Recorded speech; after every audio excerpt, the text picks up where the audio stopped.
بسم اللہ الرحمن الرحیم۔ شروع اللہ پاک کے بابرکت نام سے جو بڑا مہربان نہایت رحم کرنے والا ہے۔ درود و سلام حضرت محمد مصطفیٰ صلی اللہ علیہ وآلہ وسلم پر۔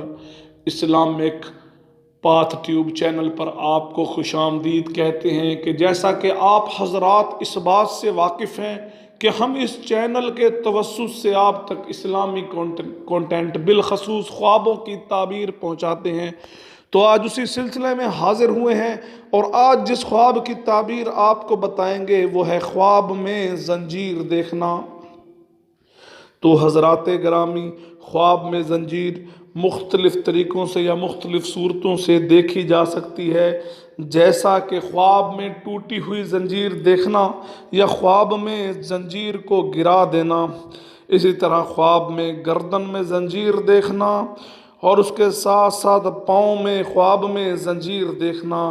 تو یہ مختلف صورتیں ہیں جن کی تعبیر بھی مختلف ہے۔ اگر آپ حضرات ان صورتوں کی تعبیر جاننا چاہتے ہیں تو میری آپ سے گزارش ہے کہ اس ویڈیو کو پورا دیکھیں، اور اس کے ساتھ ساتھ جو حضرات ہمارے چینل پر نئے ہیں یا جنہوں نے اب تک ہمارے چینل کو سبسکرائب نہیں کیا، ان سے گزارش ہے کہ چینل کو سبسکرائب کر لیں تاکہ ہماری تمام آنے والی ویڈیوز آپ کو ملتی رہیں، اور اس کے ساتھ ساتھ گھنٹی کا بٹن بھی ضرور دبائیں۔ تو حضرات گرامی، چلتے ہیں اپنے موضوع کی جانب کہ خواب میں زنجیر دیکھنا۔ اور بادشاہ خواب حضرت ابن سیرین رحمۃ اللہ علیہ نے فرمایا کہ خواب میں زنجیر معصومیت اور گناہ پر دلیل ہے۔ اگر میں سادہ لفظوں میں بیان کروں تو خواب میں زنجیر دیکھنے کی تعبیر یا تو معصومیت پر ہوگی یا گناہ پر ہوگی۔ اگر کوئی شخص خواب دیکھے کہ زنجیر ٹوٹی ہوئی ہے یا اس نے گرا دی ہے تو دلیل ہے کہ گناہ سے توبہ کرے گا اور اللہ تعالیٰ کی طرف رجوع کرے گا، تو الحمدللہ یہ بہت اچھی صورت ہے۔ اس کے ساتھ ساتھ ایک اور صورت، اگر کوئی شخص خواب میں دیکھے کہ اس کی گردن میں زنجیر ہے، حضرت جابر رحمۃ اللہ علیہ نے فرمایا کہ اگر دیکھے کہ اس کی گردن میں زنجیر ہے تو دلیل ہے کہ لوگوں کے مال میں دست درازی کرے گا اور حرام مال سے نہ بچے گا۔ اسی طرح اگر کوئی شخص دیکھے کہ اس کے پاؤں میں زنجیر ہے خواب میں، تو اسی طرح جو شخص دیکھے کہ اس کے پاؤں میں زنجیر ہے تو دلیل ہے کہ لوگوں کے گھروں میں گناہ کرے گا۔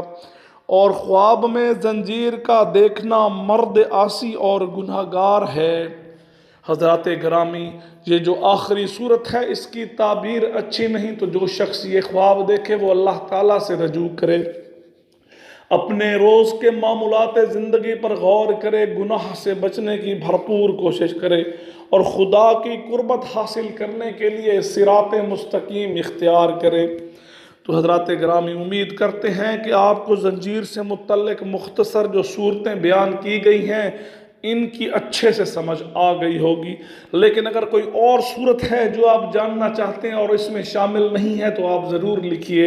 اور آخر میں وہی بات کہ ہمارے حق میں دعا کیجیے کہ اللہ تعالیٰ مجھے اور آپ کو صراط مستقیم دکھائے۔ جزاک اللہ۔